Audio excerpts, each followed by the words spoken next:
here. Sorry about the glare. I'll move this and I'll explain it in a minute. I am working on the Pirate Pretties Jewelry Challenge for June. This is a challenge from Angela of Pirate Pretties Jewelry. She has a YouTube channel and a Facebook group where you can post if you make something. The reveal is the 15th. If you're seeing this, you're seeing June's, but she's got all the information. I'll have a link below to her announcement with all of the information for the year. So maybe you can join in July's. But June's challenge is to use the birthstones of either the color pearl or alexandrite. I don't really know alexandrite, so I'll probably be using pearls. The metals are either silver or gold. I think I'm going to do a mixed metal thing and do silver and gold.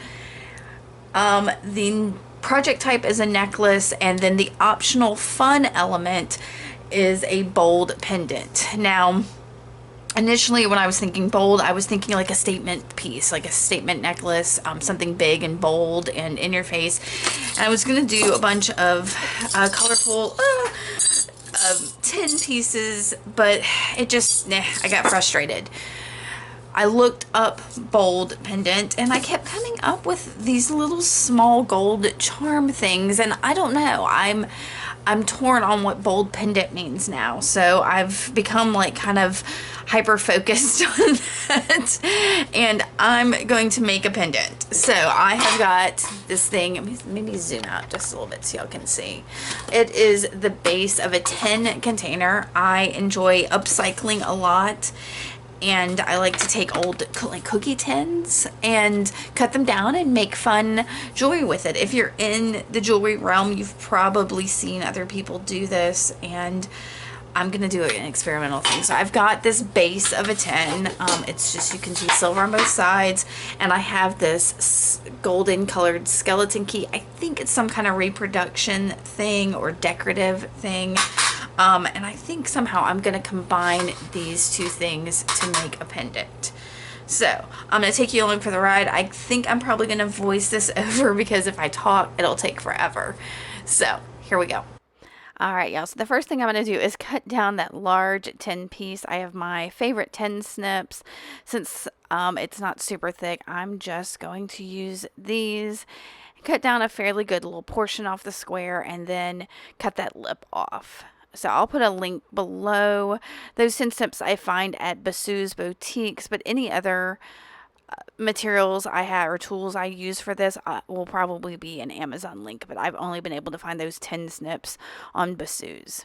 Now I decided to create a little template out of just some cardstock of what I wanted to cut, and while I was doing that I realized that my tin was dirty, so I've just got some hand sanitizer. Normally I would probably grab the alcohol to clean it, but the hand sanitizer was sitting on my desk, and I know we probably all have surpluses of that.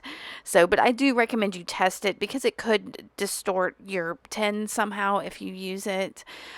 Like I said, I tend to use alcohol most of the time, but hand sanitizer is mostly alcohol.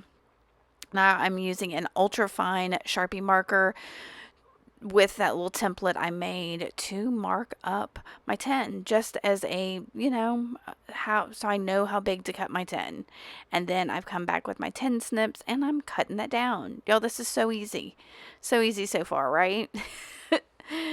So I'm going to get this cut down, and then where the marker is on all the edges, that can also be cleaned with either alcohol or hand sanitizer. Even fingernail polish will take some of that like Sharpie mark off. Now I make sure to dispose of some of those really fine slivers of tin because y'all, that stuff is sharp and will cut you. So please be careful when you're doing this. Even the little edges here of the tin we've cut are super sharp.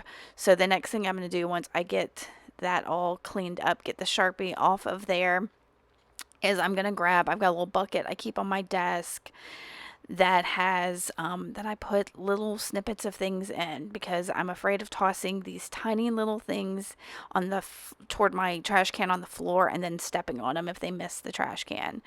So yeah, safety first, y'all. So all I'm doing is curving the corners here just so I don't have, and look, one of those little snippets flew around my desk, and I'm making sure I get it and put it right in that trash can because I don't want to brush it off with my hand later and get poked.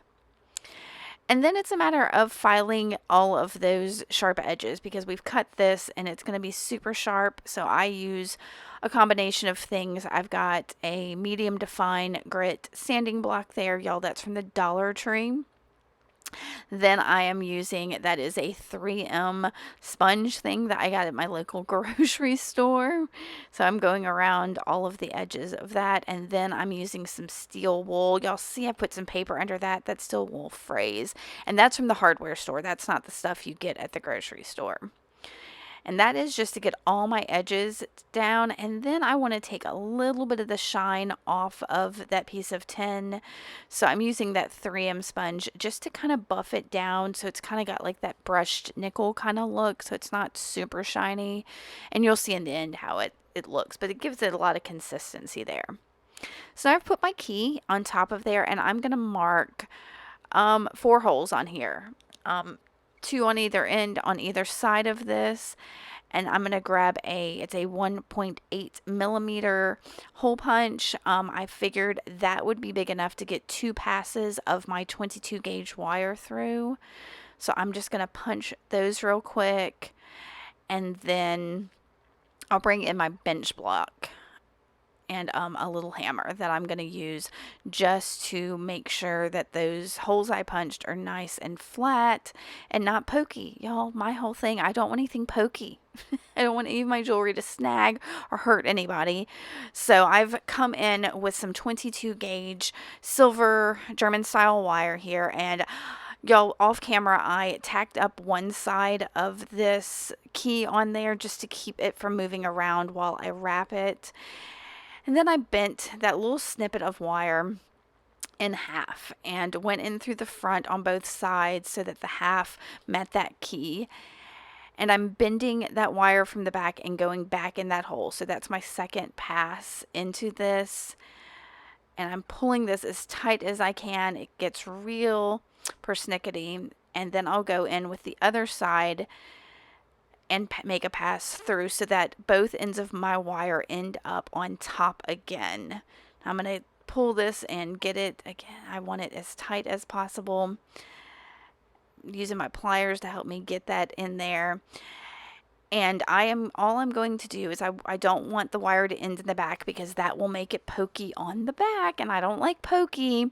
So I'm going to bend this wire. Gosh, y'all, I'm still struggling with trying to get it nice and tight. So I'm going to bend that wire over the top of the key and cut it, and then use my chain nose pliers to press that wire down on one side of the shank of the key. And I'm going to do that the same thing with that other piece of wire. Once I get it, y'all, I don't want any of that wire poking up. I kind of want it to go back underneath the key almost. But I'm going to do the same thing there. I'm using my fingers and my nails some and my pliers some. And then I'm going to the other side where I had tacked that up, and I'm going to just cut off that wire and holding it on. And I'm going to do kind of the same thing. It's not going to be completely exactly, but I've got my 22 gauge wire here.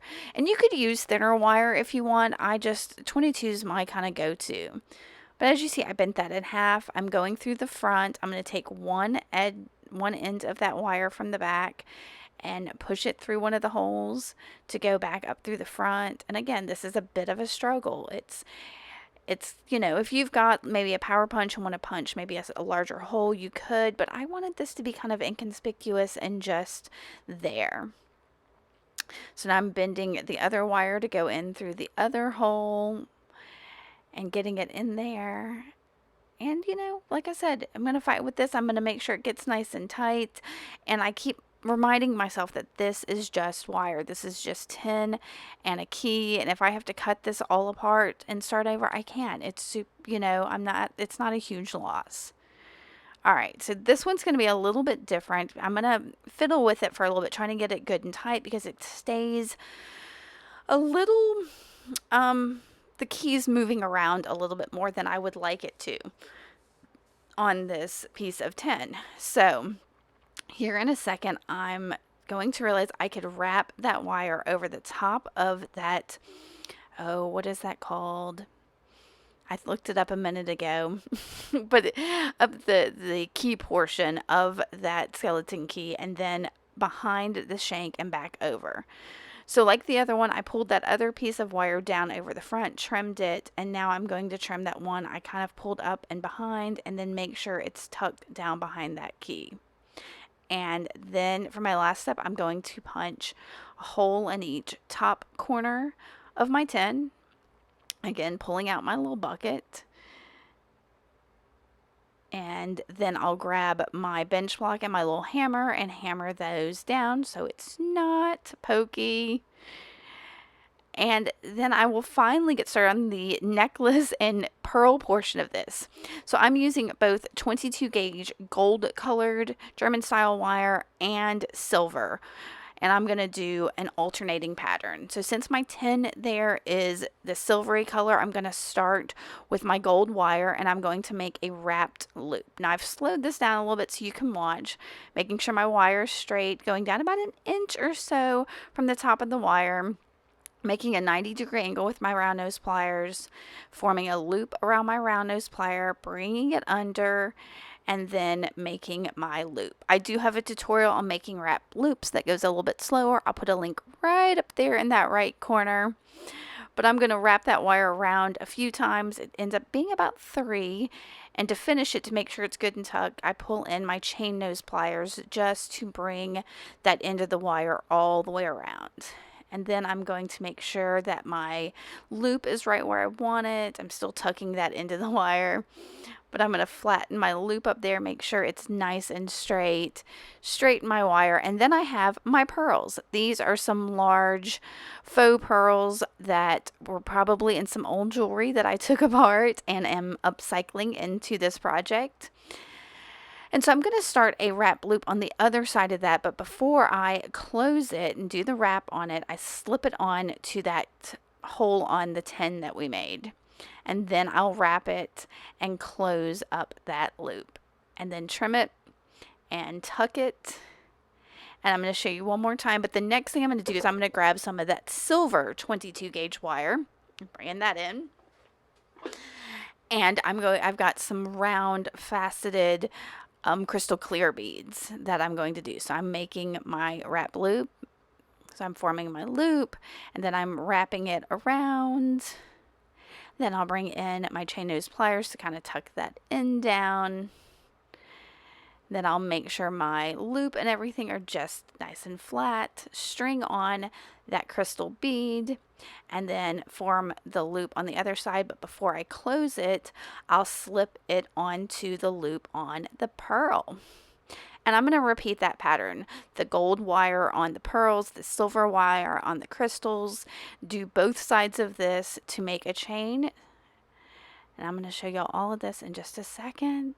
So I'm trimming this, and so that there's nothing pokey, I'm going to secure down the end of that wire.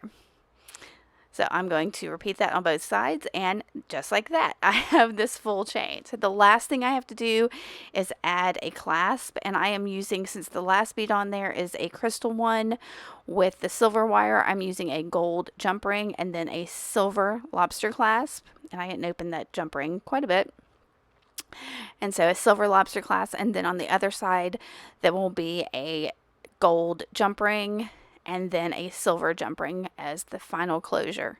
And that'll be it for this, y'all. I hope you enjoyed my contribution for the Pirate Pretties Jewelry Challenge. I'll be looking around on YouTube and Facebook to see what everybody else made. If you have any questions about this or anything else I make, please don't hesitate. I am an open book. All right, y'all. I appreciate you taking the time to come and watch this, and come back another time and see what else I've got going on. Thanks, y'all. Bye.